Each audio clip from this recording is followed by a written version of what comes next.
بھائی سازش ہے، سمجھے دنیا کو۔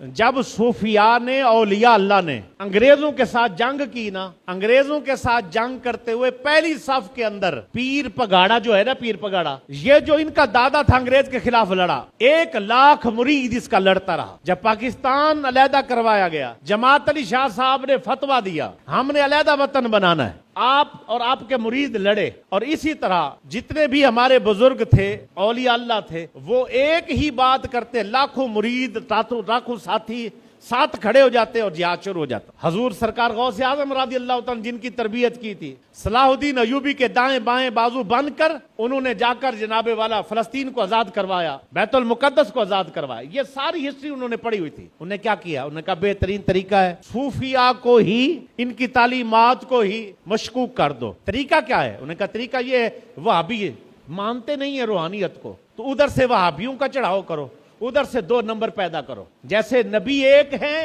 آخری نبی ہیں سرکار، آپ کے بعد کوئی نبی نہیں، اس نبوت پر ڈاکہ ڈالنے کے لیے قادیانی بھیجا گیا، اس کی سپورٹ کی گئی۔ اسی طرح ولایت پر ڈاکہ ڈالنے کے لیے کہ ولی ہوتے ہیں، لوگ ساتھ کھڑے ہوتے ہیں، واللہ کے سچے سپاہی ہوتے ہیں، میدان میں آتے ہیں، حق سچ بولتے ہیں، لوگ ان کے ساتھ جمع ہو جاتے ہیں اور کھڑے ہو جاتے ہیں۔ جب لوگ ساتھ کھڑے ہوتے ہیں تو پھر کیا ہے؟ سنبھالنا مشکل ہو جاتا ہے۔ وہ ایک فرد نہیں ہے، وہ لاکھوں میں ایک حکم چلتا ہے، وہ ایک دیتے سارے ماننے کو تیار ہو جاتے۔ تو ان کو مشکوک کر دو، تو پھر کیا 2 نمبر ولی پیدا کرو، 2 نمبر بندے پیدا کرو، اور پھر مقدر میں، آپ کے مقدر میں پھر حق خطیب جیسا بندہ بیٹھا ہے، سنیا دے مقدر لٹکن شاہ بیٹھا ہے، پھٹکن شاہ بیٹھا ہے، نیچ شاہ بیٹھا ہے، ریچ شاہ بیٹھا ہے، مچھاں والی سرکار ہے، کوئی نانگے شاہ ہے، کوئی بندے دا پتر بھی شاہ ہے کہ نہیں؟ پھر انہوں نے اس قدر کے عامل 2 نمبر ان کو سپورٹ کیا۔ بتائیں بھائی، اقرار الحسن جیسا بندہ حق خطیب کی مخالفت میں جائے، پورا زور لگا لے اور حق خطیب پیچھے نہ ہٹے اور اس طرح کھڑا رہے، تو حق خطیب کے پاس کیا ہے؟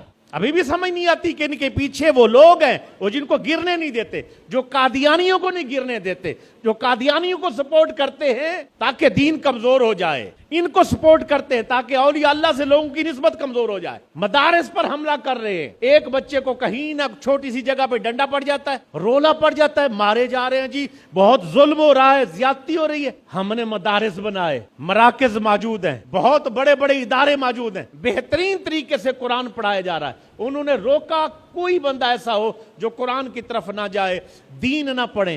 انہوں نے علماء سے مراعات نہیں دی، نوکریاں نہیں دی، علماء کو محروم رکھا۔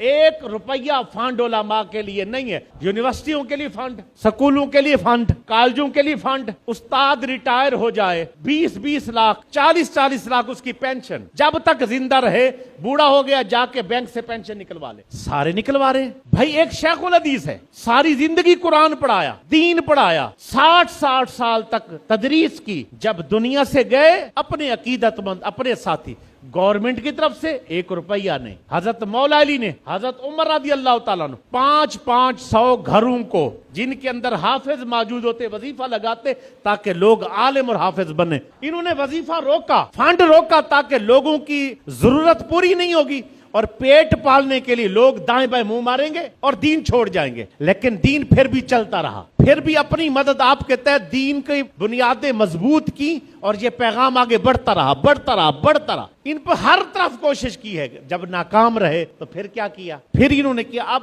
اور پروپیگنڈا کرو۔ یہاں تو مثال کے طور پر عزتیں لوٹی جاتی ہیں، یہاں تو قوم لوط والا کام ہوتا ہے۔ 5500 کیس اسلامیہ یونیورسٹی کے ہوں تو وہاں وہ بدکاری نہیں ہوتی۔ اٹک یونیورسٹی کے اندر جو ہے نا 4500 کیس نکلتا ہے، پروفیسر، پرنسپل، یہ جتنے بھی ڈاکٹر تھے، ان ساروں نے عزتوں کو تار تار کے، ادھر کوئی مسئلہ نہیں ہوا۔ ہمارے ہاں پیچھے ایک سکول ہے، میں نام نہیں لوں گا، گارڈز نے سارے بچیوں کو نکال دیا، ایک بچی 14 سال کے اس کو روک لیا، اس کے ساتھ گناہ کیا، زنا کیا، بدکاری کی، بیٹی مر گئی، فوت ہو گئی، اس کا کیس بنا لیکن دبا لیا گیا تاکہ سکول ابھی بھی چل رہا ہے، بند نہیں ہے، اسی روڈ پر سکول ہے، ہزاروں کیسز موجود ہے، کوئی نہیں اٹھاتا۔ لیکن ایک مولوی 2 نمبر ٹکے کا بندہ نہیں ہوگا، ہم اس کی سپورٹ نہیں کر رہے، جو 2 نمبر ہے لٹکا دو۔ لیکن یہ کہو کہ جو ہے نا قرآن پڑھنے والوں ایسے ہیں، پڑھانے والے ایسے ہیں، یہ کرنے والے ایسے، وہاں جب اتنا کچھ ہو رہا ہے تم دبا رہے ہو، یہاں کچھ بھی نہیں ہے۔ ایک سمجھو کہ 0% سے کوئی 1% ممکن ہے کہیں نہ کہیں کوئی کمی ہو، اس کو آہوا دیتے ہیں، آہوا دیتے ہیں۔ مقصد کیا ہے؟ دین سے لوگ رک جائیں،